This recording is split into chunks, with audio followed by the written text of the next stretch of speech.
بسم اللہ الرحمن الرحیم۔ السلام علیکم۔ بخاری اور مسلم میں بنی اسرائیل کے ایک قاتل کا واقعہ نقل کیا گیا ہے۔ حضور اکرم صلی اللہ علیہ وسلم نے اللہ کے یہاں توبہ کی قبولیت سے متعلق صحابہ کرام رضوان اللہ علیہ مجمعین کے سامنے بنی اسرائیل کے ایک قاتل کا نہایت خوبصورت اور ایمان افروز واقعہ بیان فرمایا کہ بنی اسرائیل میں ایک شخص چوری ڈکیتی اور قتل میں بہت مشہور تھا اور نہایت معمولی بات پر کسی کو قتل کر دیتا تھا۔ ہوتے ہوتے اس کے ہاتھ سے 99 افراد کا قتل ہو چکا۔ اس کے بعد اس کے دل میں احساس پیدا ہوا کہ مجھے بھی تو اللہ کے یہاں جانا ہے۔ چنانچہ یہ فکر بڑھتا رہا اور لوگوں سے معلومات کرتے ہوئے سرگرداں پھرنے لگا کہ کیا میری توبہ قبول ہو سکتی ہے یا نہیں۔ کسی عالم شخص سے ملاقات کی فکر ہوئی کہ معلوم کیا جائے کہ ایسے شخص کی توبہ قبول ہو سکتی ہے یا نہیں۔ لوگوں نے ایک عابد شخص کے پاس جانے کا مشورہ دیا۔ اس شخص نے اس کے پاس جا کر مسئلہ معلوم کیا کہ کیا میری توبہ قبول ہو سکتی ہے اور کیا میری مغفرت ہو سکتی ہے جبکہ میں نے 99 انسانوں کی جان مار دی ہے۔ تو اس عابد کو مسئلہ معلوم نہیں تھا، تو اس نے اپنی عقل سے قیاس آرائی کہ جو آدمی 99 انسانوں کی جان مار سکتا ہے اس کی مغفرت کہاں سے ہوگی۔ چنانچہ اس نے کہہ دیا کہ تیری توبہ قبول نہیں ہوگی۔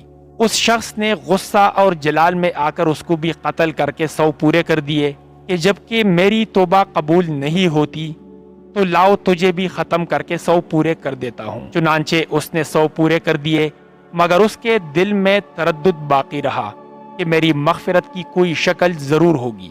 اس لیے اس نے لوگوں سے پھر معلومات کا سلسلہ جاری کر دیا کہ روئے زمین میں سب سے بڑا عالم کون ہے، اس سے جا کر معلوم کروں گا، وہی صحیح مسئلہ بتا سکتا ہے۔ آخر لوگوں نے اس کو بتلایا کہ فلاں جگہ ایک عالم رہتا ہے، اس سے جا کے معلوم کرو۔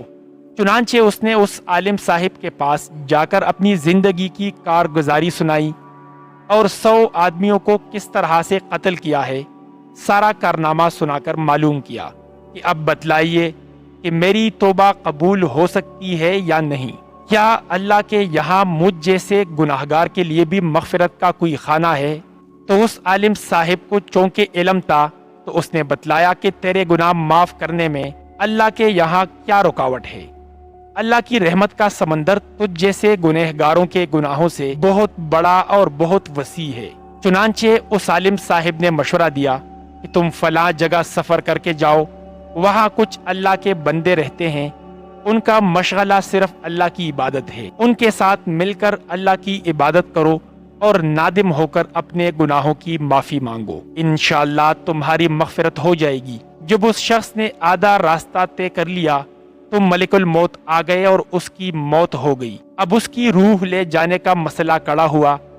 آسمانوں سے رحمت کے فرشتے بھی آئے اور عذاب کے فرشتے بھی۔ رحمت کے فرشتے کہنے لگے کہ اس کی روح لے جانے کا حق ہم کو ہے، اس لیے کہ یہ سچے دل سے تائب ہو کر عبادت کے لیے جا رہا ہے، اور عذاب کے فرشتے کہنے لگے کہ اس کی روح لے جانے کا حق ہم کو ہے، اس لیے کہ اس شخص نے کبھی کوئی نیک کام نہیں کیا ہے، پوری زندگی معصیت میں گوا دی ہے۔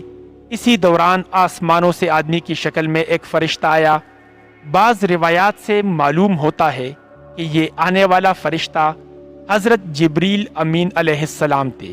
چنانچہ اس فرشتے نے تشریف لا کر ان دونوں طرح کے فرشتوں کے درمیان یہ فیصلہ کیا کہ دونوں طرف کی مسافت ناپ کر کے دیکھ لو کہ جہاں سے آ رہا ہے وہاں کی مسافت قریب ہے یا جہاں جا رہا ہے وہاں کی مسافت، لہٰذا جہاں کی مسافت قریب ہو اس شخص کو وہاں والوں میں شمار کر دیا جائے۔ چنانچہ دونوں طرف کی زمین ناپ کر دیکھی گئی تو جہاں جا رہا تھا وہاں کی مسافت جہاں سے آ رہا تھا اس کے مقابل میں صرف ایک بالش قریب ہے۔ چنانچہ فیصلہ ہوا کہ مقام معصیت سے مقام عبادت صرف ایک بالش قریب ہے، اس لیے رحمت کے فرشتوں کو اس کی روح لے جانے کا حق ہوگا۔ چنانچہ اللہ کی طرف سے اس کی مغفرت کا اعلان ہو گیا۔ ایک روایت میں آتا ہے، قتادہ رضی اللہ عنہ فرماتے ہیں، حسن نے فرمایا کہ ہم سے یہ ذکر کیا گیا ہے کہ اس شخص کے پاس جب ملک الموت آیا تو وہ شخص سینے کے بل اس سرزمین کی طرف گھسیٹا گیا۔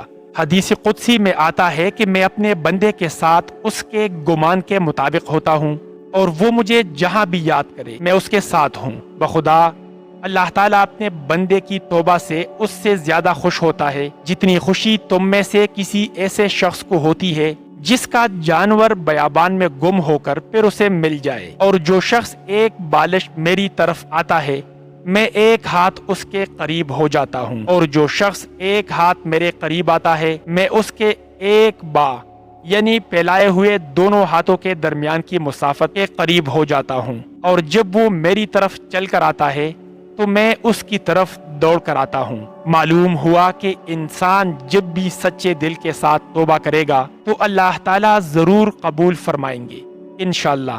یہ واقعہ خصوصاً ان حضرات کے لیے حوصلہ افزائی اور معاونت کا سبب ہے جو کہ بڑے بڑے گناہ کر کے اب مایوسی کی زندگی گزار رہے ہیں، کیونکہ شیطان انہیں مایوس کرتا ہے۔ بہرحال گنہگاروں کو شیطان کی باتوں میں آ کر مایوس نہیں ہونا چاہیے، بلکہ اللہ کی رحمت سے اچھی امید رکھ کر سچی توبہ کے ذریعے اپنے آپ کو پاک و صاف کر لینا چاہیے۔ اللہ تعالی ہم سب کو عمل کرنے کی توفیق عطا فرمائے، آمین۔